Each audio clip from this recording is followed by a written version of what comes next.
Sudah pernah melakukan salat tasbih? Sudah pernah mendengar salat tasbih?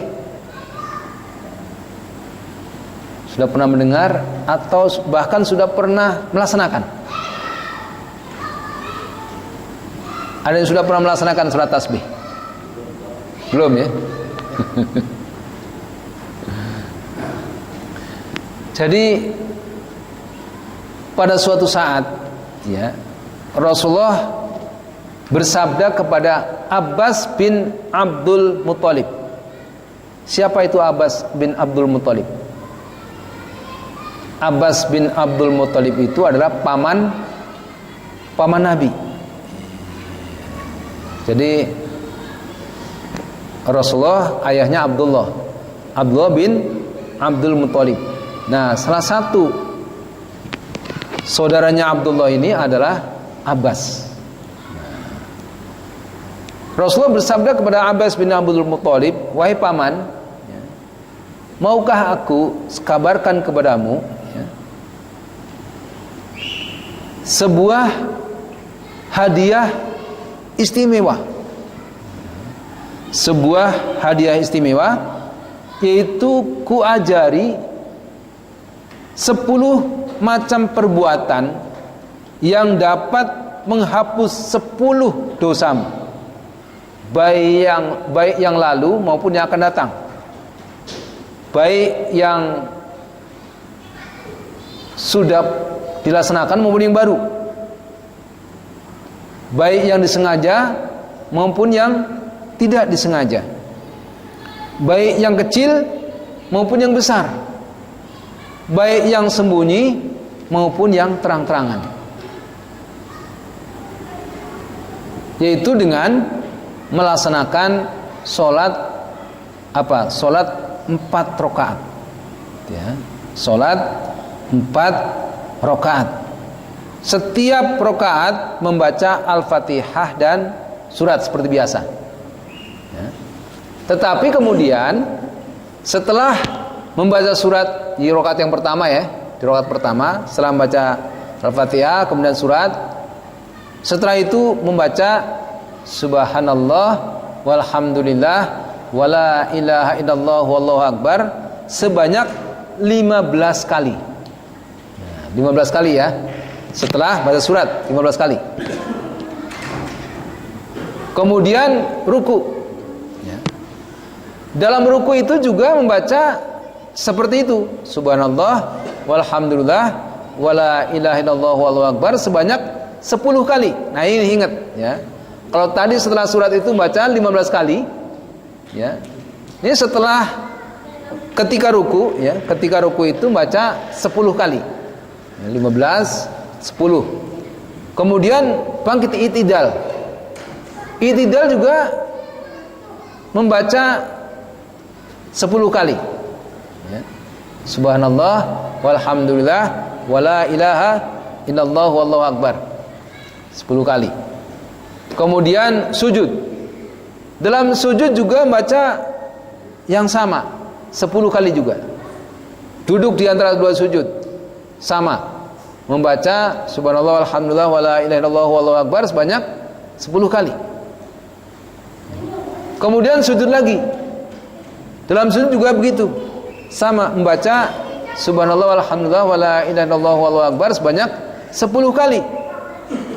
Dan kemudian bangkit dari sujud yang kedua, duduk dulu sebelum meneruskan rakaat berikutnya.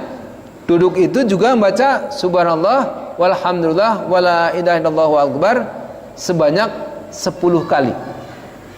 Jadi semua 75 kali dalam satu rakaat.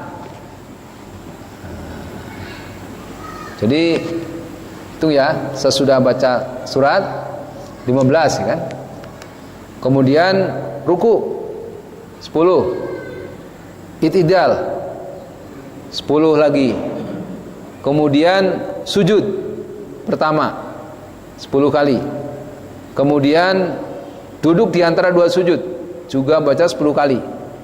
Kemudian sujud lagi baca 10 kali dan setelah sujud kedua sebelum bangkit rakaat berikutnya juga 10 kali lagi. Jadi 7 kali ya. Yang satunya 15, yang lainnya 10 kali ya.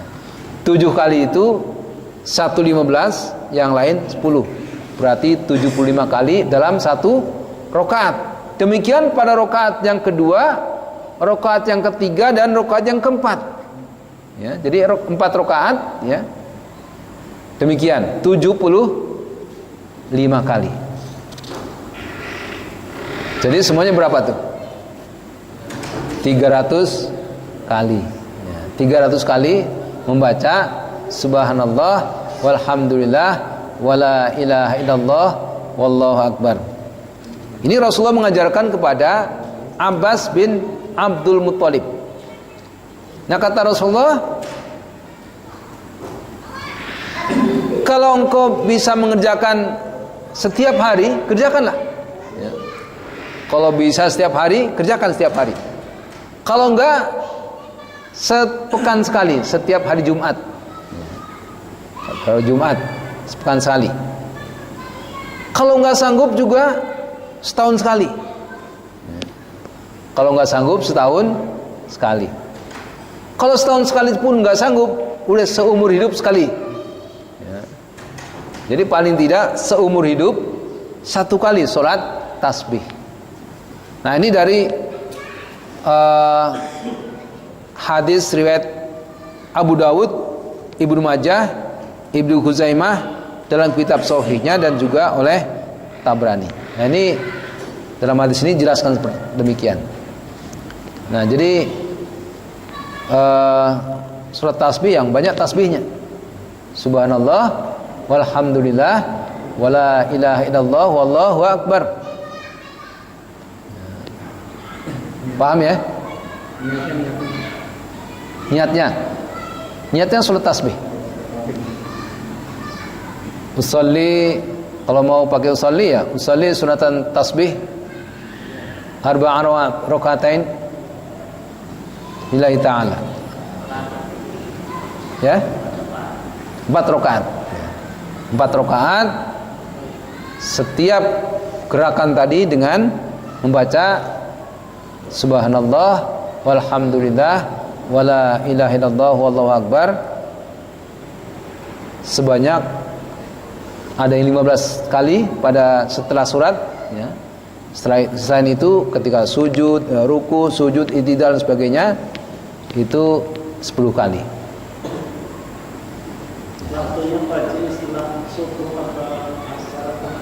Waktunya bebas, tidak ditentukan. Asal pada waktu-waktu yang tidak diharamkan sholat. Nah, kapan diharamkan sholat? Setelah sholat subuh, ini haram hukumnya sholat. Juga setelah asar sampai maghrib.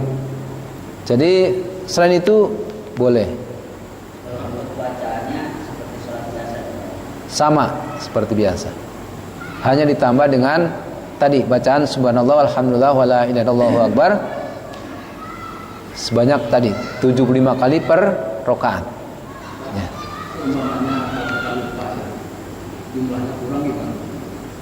Jumlahnya kurang. Kalau kurang karena sudah lupa udah berapa ya? Ya, kalau kurang ya Allah Maha Pengampun lah. Tapi kalau kayak buku itu bacaan buku biasa dibaca dulu Pak, cuma aja. Gimana? Bacaan buku seperti biasa. Iya, seperti biasa. Jadi bacaan seperti biasa, kemudian ditambah dengan subhanallah walhamdulillah wala ilaha illallah wallahu akbar sebanyak 10 kali tadi. Gimana? Manfaat? Ya perintah Allah saja, sunahkan. Ini tadi manfaatnya diampuni dosanya. Nah, Rasulullah mengajarkan kepada pamannya, ya, wahai paman, maukah aku berikan hadiah istimewa? Kata Rasulullah SAW. Ya. Hadiah istimewa, yaitu satu amalan, ya, 10 amalan yang bisa menghapus dosa, ya, menghapus dosa yang lalu maupun yang akan datang, yang sudah lama maupun yang baru, yang kecil maupun yang besar, yang sengaja maupun yang tidak, yang sembunyi maupun yang terang-terangan. Itu. Jadi ini menghapus dosa. Ini kata Rasulullah kepada pamannya, kepada Abbas bin Abdul Muthalib. Itu khasiat, ya, fadilahnya, ya. Ini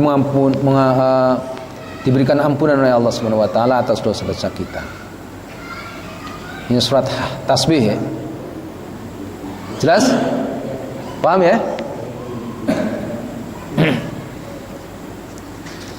Dua tadi surat Istikharah, kemudian surat tasbih, ya, sudah kita pahami, ya. Kemudian berikutnya adalah sholat hajat, ya. Sholat hajat, ya. Ahmad meriwayatkan dengan sanad sahih dari Abu Darda bahwa Nabi SAW bersabda, barang siapa berwudu, ya, dan menyempurnakannya, kemudian mengerjakan sholat 2 rakaat dengan sempurna, maka ia diberi Allah apa saja yang diminta, baik segera maupun lambat. Jadi ini hadisnya, ya. Siapa-siapa yang berwudu dan menyempurnakannya, sempurna wudunya, kemudian sholat 2 rakaat dengan sempurna pula, maka diberikan oleh Allah Subhanahu wa taala apa saja yang kita minta. Jadi apa yang kita minta, apa yang kita hajatkan kepada Allah Subhanahu wa taala, minta kepada Allah. Makanya doanya, Allahumma inna nas'aluka mujibati rahmatik wa azaima maghfiratik wal ghanimata min kulli birrin was salamata min kulli itsmin wal fauza bil jannati wan najata minan nar. Allahumma ahsin aqibatana fil umuri kulliha wa ajirna min khizyid dunya wa adzabil akhirah. Allahumma la tad'ana dhanban illa ghafartah wa la hamman illa farajtah wa la dainan illa qadaitah wa la hajatan min hawaijid dunya wal akhirati illa qadaitaha ya arhamar rahimin. Kita mohon kepada Allah Subhanahu wa taala agar mengabulkan yang menjadi hajat kita. Nah, tetapi jemaah sekalian yang dirahmati Allah Subhanahu wa taala, ingat bahwa tidak semua doa kita, tidak semua hajat kita dikabulkan oleh Allah Subhanahu wa taala. Ya.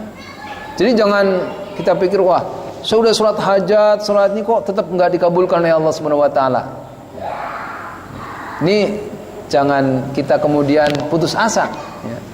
Jangan kemudian kita bertanya-tanya kepada Allah, ada apa ini? Ya. Justru, ya, ada ulama yang mengatakan bahwa kalau saya berdoa kepada Allah Subhanahu wa taala itu tidak dikabulkan oleh Allah Subhanahu wa taala, aku bersyukur. Karena itulah pilihan Allah. Berarti ini pilihan Allah lain dengan pilihan saya. Maka saya mengetahui bahwa Allah tidak menghendaki dengan apa yang kita hajatkan. Misalnya kita punya hajat, misalnya, ya, hajat kita berdoa kepada Allah Subhanahu wa taala, minta apa saja. Ya Allah, berikan aku rizki sehingga bisa beli mobil misalnya. Tapi ketika itu udah kita sholat hajat gitu, enggak juga dapat rezeki untuk beli mobil.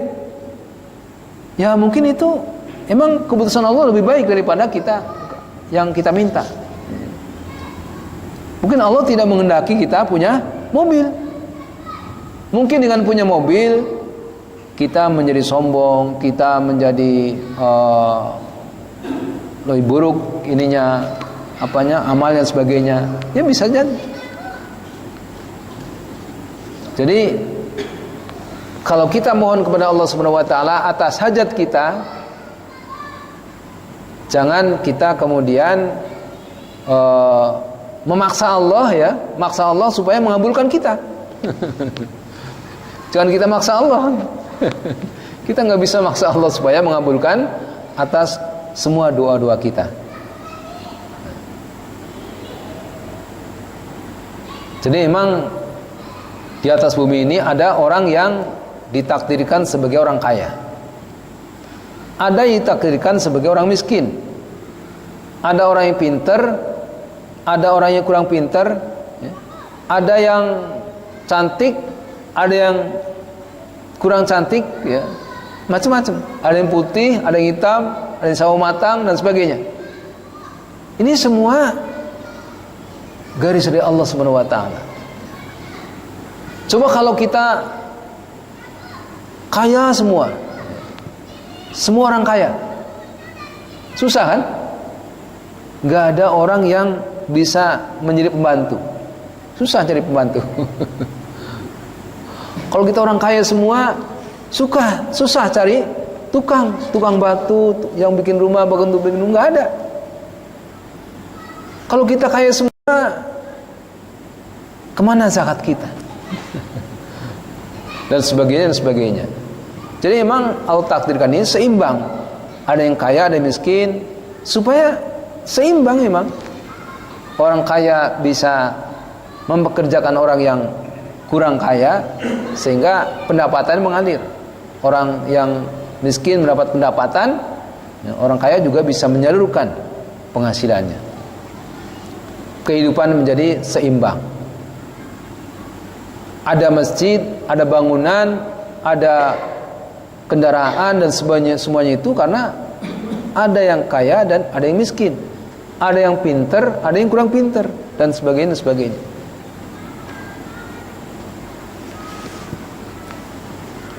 Tapi apapun keperluan kita kepada Allah Subhanahu wa taala, maka kita mohon kepada Allah Subhanahu wa taala, mohon petunjuk ya, minta kepada Allah Subhanahu wa taala, karena ya bimbingan Allah.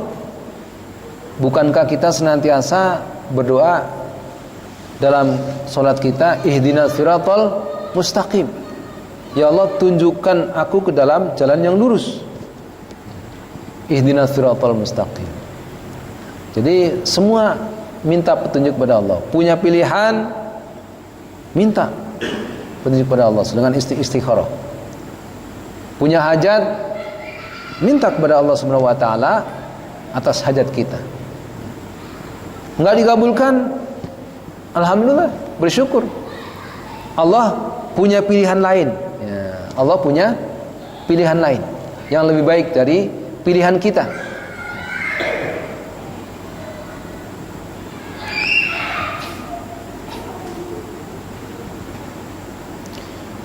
Surat hajat ya, paham ya? Ada pertanyaan? Ya. Kita lanjutkan berikutnya, ini singkat-singkat ya. Memang jadi yang berikutnya adalah sholat taubat ya, sholat taubat. Ada juga sholat taubat. Abu Bakar radhiyallahu anhu berkata, saya mendengar Rasulullah SAW bersabda, tiada seorang pun yang berdosa kemudian ia berwudu lalu mengerjakan sholat serta memohon ampun kepada Allah, melainkan ia diampuni olehnya.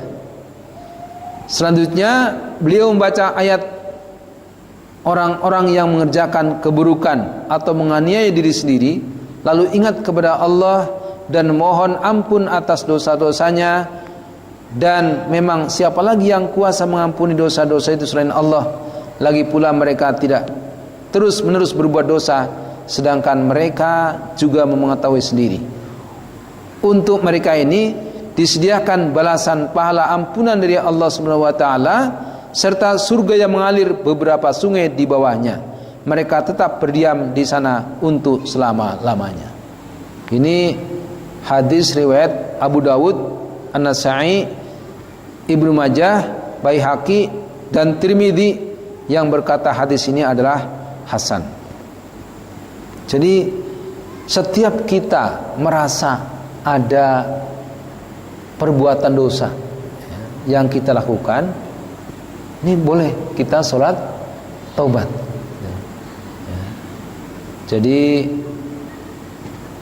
berwudu lalu sholat 2 rakaat dengan mohon ampun kepada Allah atas dosa-dosa yang telah kita lakukan. Jadi sholat taubat ini juga tidak ditentukan waktunya kapan. Kapan saja kita bisa lakukan sholat taubat ketika waktu-waktu yang tidak diharamkan untuk sholat.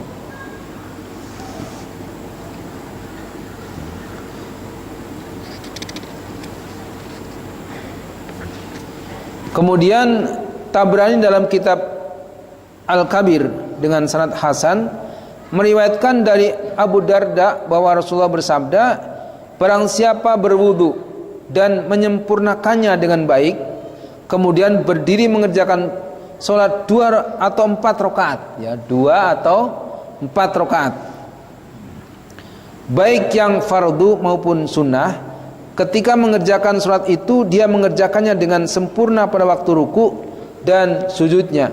Setelah itu ia memohon ampun kepada Allah Subhanahu wa taala, maka pasti Allah akan mengampuninya. Jadi ini surat taubat. Nah, taubat itu berarti kita pertama harus menyesali. Pertama kita harus menyesali atas perbuatan-perbuatan kita. Kita menyesal dulu bahwa perbuatan saya ini adalah dosa. Saya menyesal. Kemudian yang kedua, berjanji untuk tidak mengulangi. Menyesal, tidak mengulangi. Tidak mengulangi lagi perbuatan itu. Jadi jangan kemudian kita sudah merasa menyesal, taubat kepada Allah Subhanahu wa taala, tapi kemudian mengulangi lagi. Mengulangi lagi perbuatan kita. Ini namanya bukan taubatan nasuha. Maka Allah berfirman dalam Al-Qur'an, A'udzubillahi minasyaitonirrajim, ya ayyuhalladzina amanu tubu ilallahi taubatan nasuha. Taubatan nasuha, taubat yang benar-benar taubat. Benar-benar taubat kepada Allah Subhanahu wa taala atas perbuatan-perbuatan dosa kita.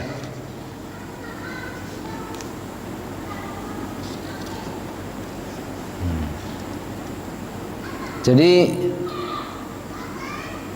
taubat ini jangan menjadi permainan ya. Kalau kita sudah bertaubat kemudian melaksanakan lagi dosa kita, berarti kita hanya main-main saja taubatnya kepada Allah. Jadi taubatan nasuha, taubat yang benar-benar bertaubat kepadanya. Asa rabbukum ayyukaffiru ankum sayiatikum. Ya, niscaya Allah akan ayyukaffiru ankum sayiatikum, membersihkan darimu kesalahan-kesalahan kamu. Wa yaghfir lakum dzunubakum, dan mengampuni atas dosa-dosamu.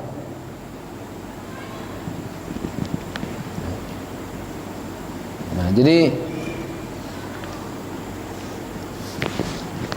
ini sholat taubat.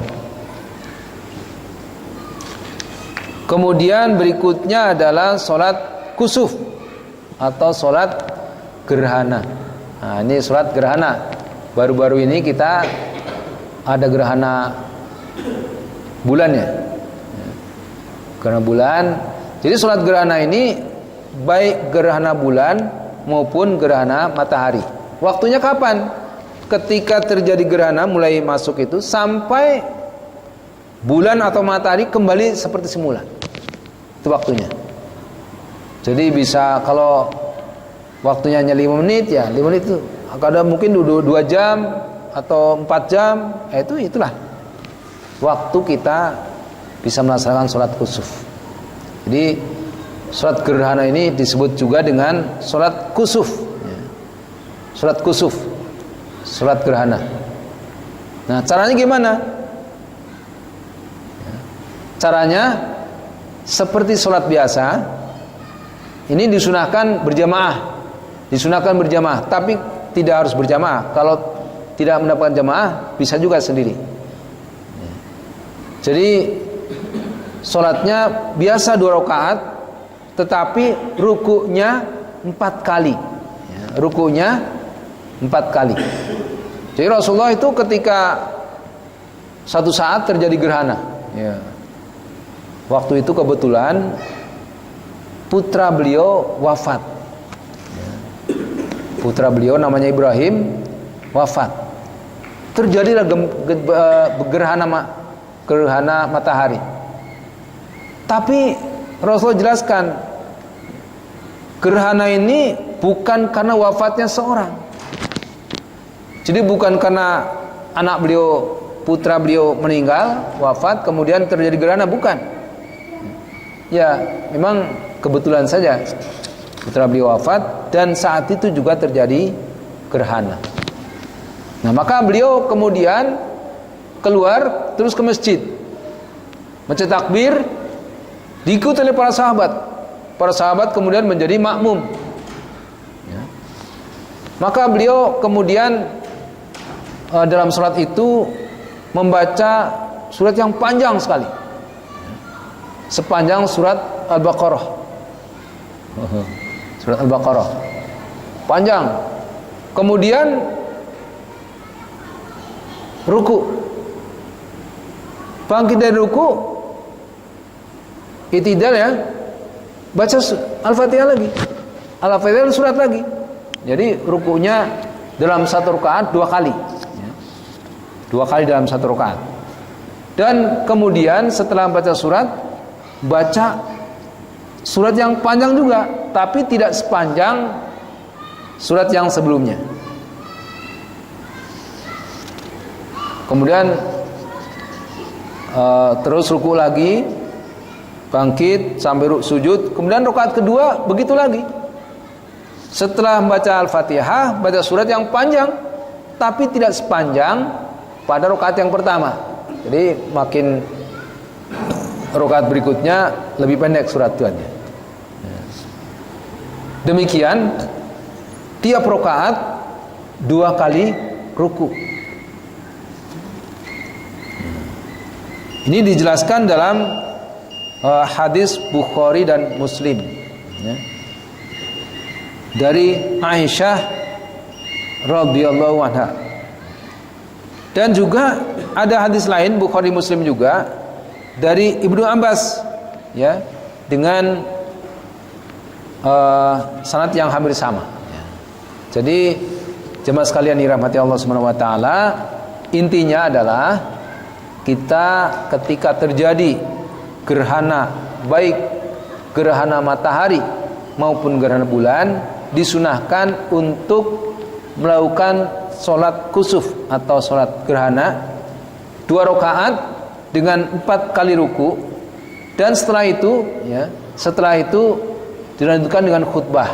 Nah, Rasulullah juga dalam hadis tadi beliau kemudian berkhutbah, ya, kepada para jemaah, mengingatkan bahwa gerhana ini adalah tanda-tanda kuasa Allah Subhanahu wa taala. Dan gerhana itu bukan terjadi karena wafatnya seorang, tapi memang karena tanda-tanda kekuasaan Allah Subhanahu wa taala. Nah, mudah-mudahan bisa kita pahami dan kemudian bisa kita laksanakan pada waktu-waktu yang akan datang ketika diperlukan kita melakukan sholat sunah-sunah tadi. Ada sholat hajat, ada sholat istikharah, ada sholat tasbih, sholat taubat, ada sholat gerhana atau sholat kusuf. Dan berikutnya ini adalah sholat istisqa, ya, istisqa. Sholat minta diturunkan hujan atau kucuran air. Tapi kita padai sampai sini dulu karena waktu sudah menunjukkan sholat Isya. Kita akhiri dengan doa kafaratul majlis. Subhanakallahumma wa bihamdika asyhadu an la ilaha illa anta astaghfiruka wa atubu ilaik. Wabillahi taufiq wal hidayah. Assalamualaikum warahmatullahi wabarakatuh.